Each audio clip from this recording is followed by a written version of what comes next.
Histoire réellement vécue numéro 9. Comment je suis devenu raconteur d'histoire épisode 01. La petite phrase étincelle. Je me souviens. C'était à Toulouse, j'avais 8 ans. Ce jour-là, pour changer un peu, au lieu de proposer un sujet imposé, le professeur nous avait demandé d'écrire une rédaction libre sur le sujet de notre choix. Je racontais donc sur 4 pages, l'histoire d'une puce qui gravissait un homme, comme un alpiniste escalade une montagne. C'était elle qui racontait son vécu. Elle partait des pieds, se hissait sur les chaussettes, les mollets, arrivait dans le puits du nombril, et finissait par gravir le crâne par son versant nuque pour terminer dans la jungle des cheveux, où elle se faisait copine avec des poux. Le professeur me dit, mis un 0, parce que j'avais fait 5 fautes d'orthographe, mais il me dit, mais Robert, je vous ai mis un 0 car vous avez fait 5 fautes d'orthographe, mais je dois vous avouer que votre rédaction m'a d'abord surpris par son thème, étonné par son point de vue et pour tout dire, je me suis vraiment régalé à vous lire.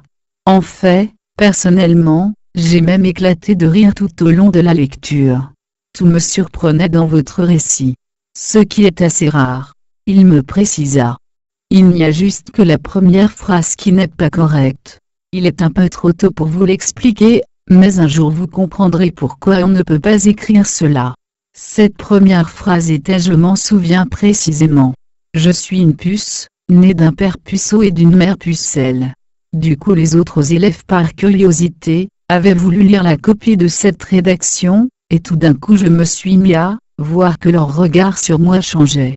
Je n'étais plus identifié seulement, comme le binoclard nul au sport, et nul aux récitations par cœur, j'étais aussi quelqu'un d'autre que venait de découvrir ce jour-là ce professeur. Je commençais à exister.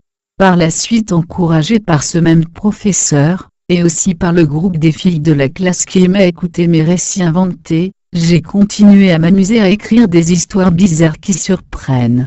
Je me souviens d'une Béatrice aux grands yeux bleus, la fille du colonel de la caserne Caffarelli, qui m'impressionnait beaucoup car elle était la meilleure de la classe en mathématiques, et j'en étais donc forcément tombé amoureux.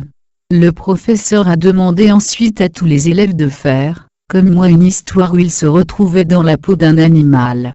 J'en profitais pour explorer un peu plus cette idée. La rédaction qui suivit était Souvenir de safari. Dans ce récit le safari était raconté non pas par les chasseurs mais par le lion qui commençait à être fatigué, que les humains viennent toujours le déranger. Alors il montait un piège et arrivait à tuer un par un les 3 chasseurs. J'écrivis une 3e histoire mémoire d'arbre. L'histoire d'un arbre qui racontait qu'il souffrait quand les amoureux venaient graver des cœurs sur son écorce. Puis suite à la découverte des nouvelles d'Edgar Allan Poe je continuais, non plus en rédaction mais juste pour mon plaisir, à rédiger les enquêtes de Menard et Tarpin, 2 détectives qui se trouvaient dans des énigmes à la frontière du réalisme. Dans une de leurs enquêtes ils devaient trouver pourquoi les gens qui entraient dans un château disparaissaient tous. À la fin ils découvraient que l'assassin était le château lui-même qui en fait était vivant et dont la cave était une bouche affamée. Il tuait et mangeait les touristes qui venaient le visiter. Avec le recul je m'aperçois que déjà à l'époque ce qui m'intéressait, était de parler de l'homme avec un regard extérieur, celui d'une puce, d'un lion, d'un arbre ou d'un château vivant. Une simple rédaction sur thème libre, un professeur qui a trouvé l'encouragement sympa, et c'est comme si on avait placé la locomotive sur les rails. Je ne le savais pas encore mais il venait de m'indiquer ma place dans l'univers. Raconteur d'histoire. Comme quoi les professeurs, par de toutes petites touches, peuvent débloquer les destins. Il suffit d'une phrase au bon moment.